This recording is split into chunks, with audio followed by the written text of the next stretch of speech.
Et je sais pas vous, mais moi depuis quelques jours, je suis devenue complètement parano. C'est simple, j'ose plus rien toucher, même d'aller chercher mon courrier, c'est devenu l'angoisse, sans vous parler de l'ascenseur derrière avec tous ces boutons. En fait, tout a commencé quand j'ai reçu ce message. Oui, vous savez, celui qui explique combien de temps le virus survit dans les différentes surfaces. Alors, c'est vrai ou pas cette histoire de surface? Venez, on va vérifier.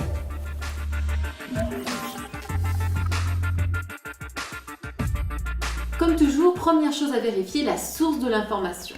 Dans ce cas, ok, on est sur du sûr puisque cette étude est tirée du Journal of Hospital Infection, publié en janvier dernier. Alors oui, c'est vrai, si on lit cette étude attentivement, théoriquement, le nouveau coronavirus peut survivre jusqu'à 24 heures sur le carton. Il peut survivre jusqu'à 3 jours sur le plastique et sur l'acier comme les robinets, les poignées de porte. Il peut survivre jusqu'à 4 jours sur les surfaces en bois et jusqu'à 5 jours sur les surfaces en verre comme cette bouteille. Mais attention, ce n'est pas parce que le virus peut survivre pendant quelques heures, quelques jours sur une surface que ça signifie que je vais forcément être contaminé si je touche cette surface. Non, pour en avoir le cœur net, j'ai appelé l'inventeur du gel hydroalcoolique, le professeur Pittet. Je vous rappelle que le virus vit dans une cellule et que c'est uniquement que quand il vit dans une cellule qu'il peut se reproduire. Donc un virus ou un matériel viral dans un environnement, ça n'a aucune signification clinique pour nous. Ça veut dire par exemple que si ce virus-là est dans un petit peu de crachat ou dans un petit peu d'eau, là par contre, ça peut être dangereux. Si le virus est dans un milieu qui lui permet de continuer à survivre, voire même à se reproduire dans une cellule, là, on pourrait avoir des quantités de virus qui sont significatives. Mais évidemment, si quelqu'un a craché sur une table, en général, qu'est-ce qu'on fait? Eh bien, on nettoie la table. Et en nettoyant la table, on nettoie le virus. En fait, il y a deux choses qu'il faut retenir. La première, c'est que ma peau fait barrière. Ce n'est pas parce que ma main va toucher le virus que je vais être directement contaminée. Non, il faut ensuite que ma main touche une de mes muqueuses comme la bouche, le nez ou les yeux, et là, je risque l'infection.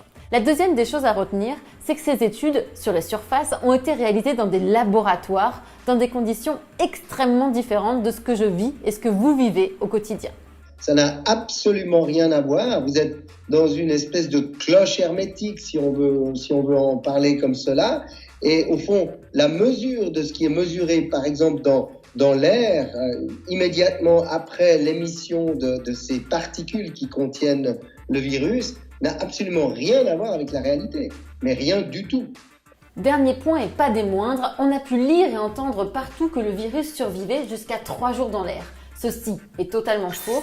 Pourtant, même sur nos ondes, voici ce qu'on a pu entendre. Ça passe pas par l'air, par exemple, si on ouvre les fenêtres. Bien sûr, ça peut passer par l'air et une étude montre même que, par exemple, par exemple du brouillard.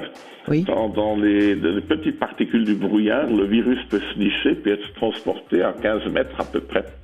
Qu'est-ce qu'il faut en penser?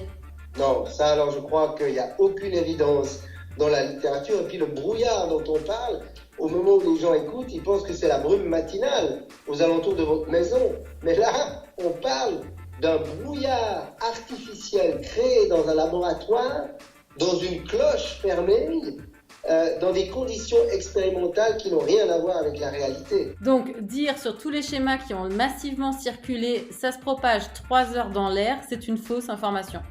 C'est absolument une fausse information. En fait, s'il y a une chose à retenir, c'est que professeur, scientifique, revue médicale, les fausses informations peuvent se cacher partout. Et je pense qu'il faut éviter justement de véhiculer ces messages qui, évidemment, peuvent faire peur. L'équipe du professeur Pittet a d'ailleurs décidé de rédiger un contre-article sur cette question des surfaces et des virus. Allez, moi, je vous laisse, je vais vite me laver les mains. À très vite pour un prochain check-up.